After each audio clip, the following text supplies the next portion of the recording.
welcome back to my channel. My name's Joanne. I'm a mum of 3 children and I home educate those 3 children here in the UK. Today I wanted to answer a frequently asked question for home educators, and that is, what about socialization?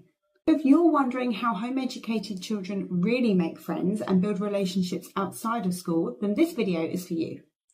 So a lot of home educators will roll their eyes at this question because it is asked so frequently. However, I can understand the concern when we all grew up and our main social group was formed through school. And this is a concern that myself and my husband had when we deregistered our eldest from school about 5.5 years ago now.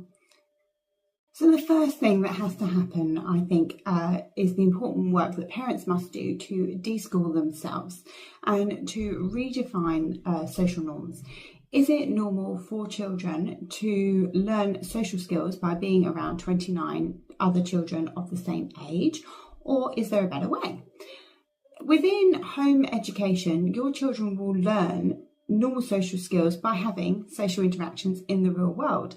Not only groups that you might pop your children into, but also just going to the library and interacting with the library staff or the other children that happen to be around. The same when they go to parks or even trampoline parks, swimming pools, the shops. Forced peer grouping is not the height of socialization, and if you'd like your children to build real relationships with friends that they would genuinely choose to be around, you want your children to feel free interacting in groups where they can engage as much or as little as they'd like, and with the people that they would like to interact with. Now, the role of a home educating parent is different to that of a schooled parent, in that when you send your children to school, I guess you just trust that they will make friends because they are surrounded by other children. Whereas when you home educate, you do need to take a more active role and make sure that your children are accessing local groups. Now, the first place that I would start, and did start, is by looking up my local home education group on Facebook. There's more and more home education groups out there as home education becomes more popular, and in our local area there are absolutely hundreds of families and lots of activities on a daily basis, particularly during term time. Some also run outside of term time. Now, that's an excellent place to start, but remember that you can also access extracurricular activities just like you could when your children were in school or when you were growing up. So things like scouts, brownies, extracurricular gymnastics classes, sports classes. It really depends on what your children would like to do. If you are aiming to give your children a lot of autonomy in their education, in their lives in general, then I think that it pays to have lots of discussions with your children around what sort of things that they'd like to access. However, I will say that for my children, I give them a lot of choice around what we access, but I do ask that they go along to groups at least one time before they make the choice of whether they'd like to stay a part of that group or whether they'd like to return or not return, because children don't know what they don't know. And I've had my children tell me adamantly on the way to things like, we don't want to go, and then they come out an hour or 2 later saying that was the best experience they'd ever had. And so I do think it pays to ask your children to go into some situations that may be a little bit more uncomfortable for them at first. Although you are the parent, and I would leave it to you to judge how much you want to sort of nudge your children gently or whether that's not appropriate. And that's going to depend on the child and their character, and also any past experience they may have had if they've recently come out of school or if they've had some negative social interactions or not. Your children may also make friends with neighbourhood children, especially if they are able to play out, which is why I would encourage you to allow your children to play out, especially if you're on a quieter street like a cul-de-sac, or to go to a local park. They might find children there that they would like to be friends with. And of course, children nowadays can also socialise online. So my children have some games online that they play with their friends. They haven't made those friends online. We know them in real life, but when we can't meet up, or when it's a bit tricky to meet up, or it's winter and they don't want to play outside, that's been a really good option. So they're still getting that socialisation. But, you know, things have moved more online, even for adults, right? Like, I communicate a lot more with my family through things like WhatsApp now than I ever have done in the past. And I would say that messaging friends can be really good literacy practice. My middle son in particular, a lot of his writing skills, like his punctuation and grammar, has come along by messaging family members and friends on WhatsApp. Now, I've really found it valuable to tap into our local home education groups, and that's for a number of reasons. Number one is that there is a beautiful mixed age socialization that happens. My kids have friends that cover all the age groups, really. Local groups that we go to, there'll be everything from newborns right up to teenagers, because people come along with their siblings. And it's also been great for me to have that support system. Especially when you're going through that deschooling process, or you're living what's considered an alternative lifestyle, it's nice to have other like-minded families to bounce ideas off of.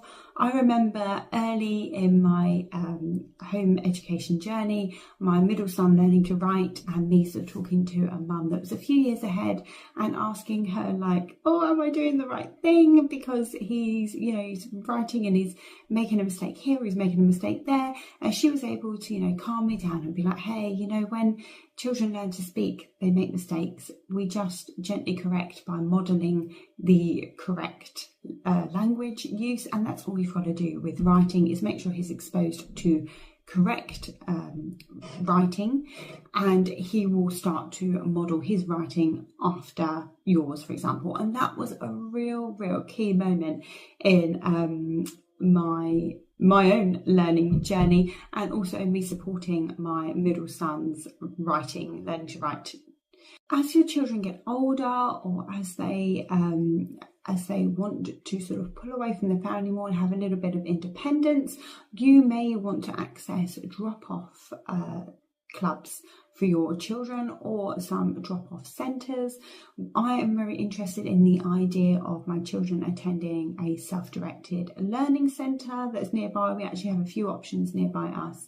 The only barrier I would say to that is that they can be quite costly. But if that is something that you feel your children would benefit from, then that might be an option.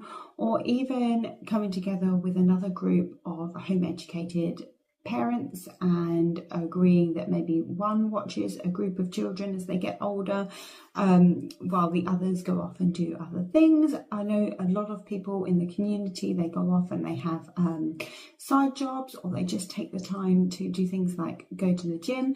Being a parent of a home educated child can feel full on when you're with your children all the time, and so it can be good for both child and parent to have a little bit of distance from one another. But if you're trying to do that within a setting that still gives your children a lot of autonomy, then that can be tricky when you're looking at mainstream childcare options. The other thing I want to acknowledge here is that different children have different social needs. I have 3 children, currently ages 5 to 11.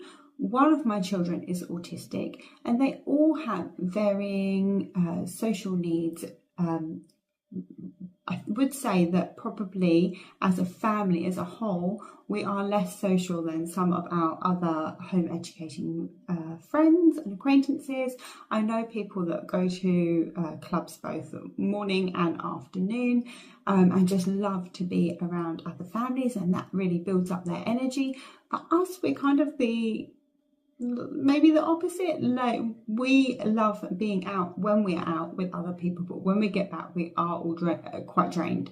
And so I do frequently have meetings with my children where we decide how many clubs and what clubs or classes or meets we're going to go to over the coming sort of month. And my children never really choose to do too much socially, and they don't choose to engage in too many structured activities. The faith group that we go to on the weekends is probably the most structured thing they do at the moment.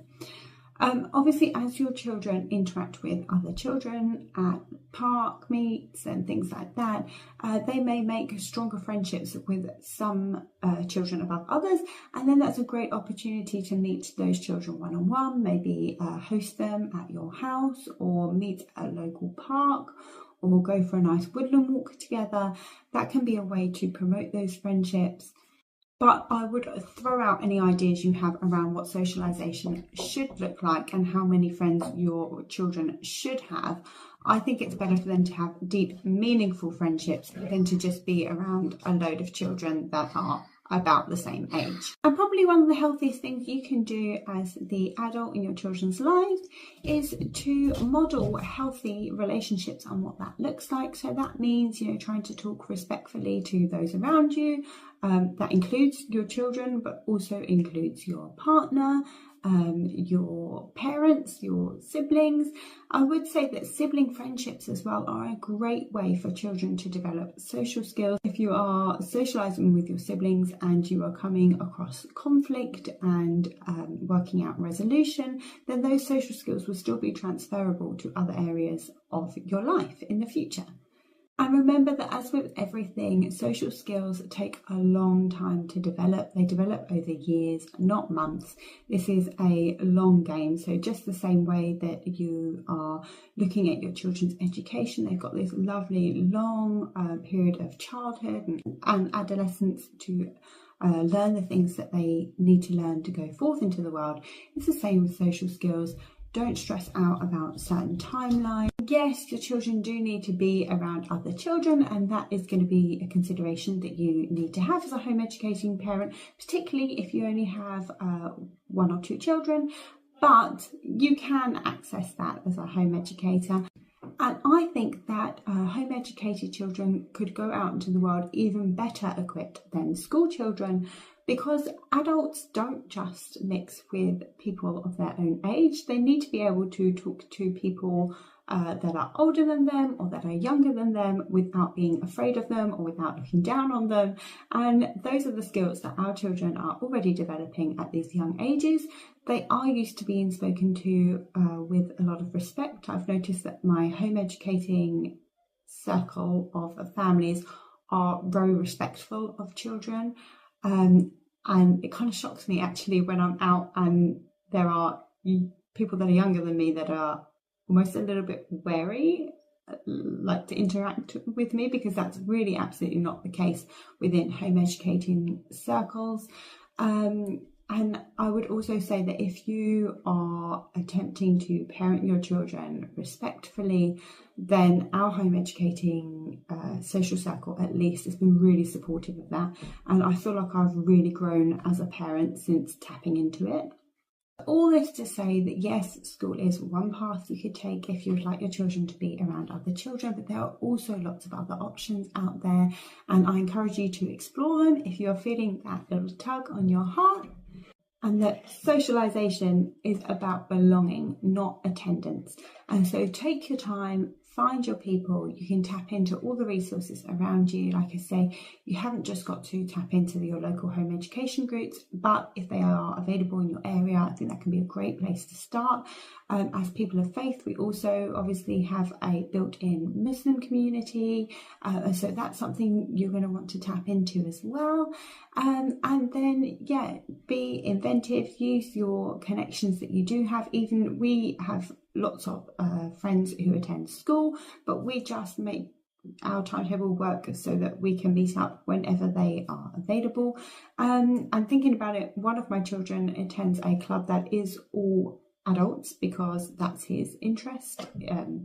Is something that's not held by many other children, but he gets on really well, and that's not a home educated club. That is a different club that he goes to, and I attend along with him and just sort of sit in the corner and read a book or do some knitting while he gets on with it. And I really feel that his experience being a home educated child has helped him, because he's not shy to talk to the adults around him, to tell them if he's struggling with something or his opinions with something, to even sort of just talk about the general things. And this is my autistic child, which should, and I was told would, struggle with social experiences. But I think because he's free to engage as much or as little as he needs to, he's begun to trust himself, and that he can have those meaningful friendships.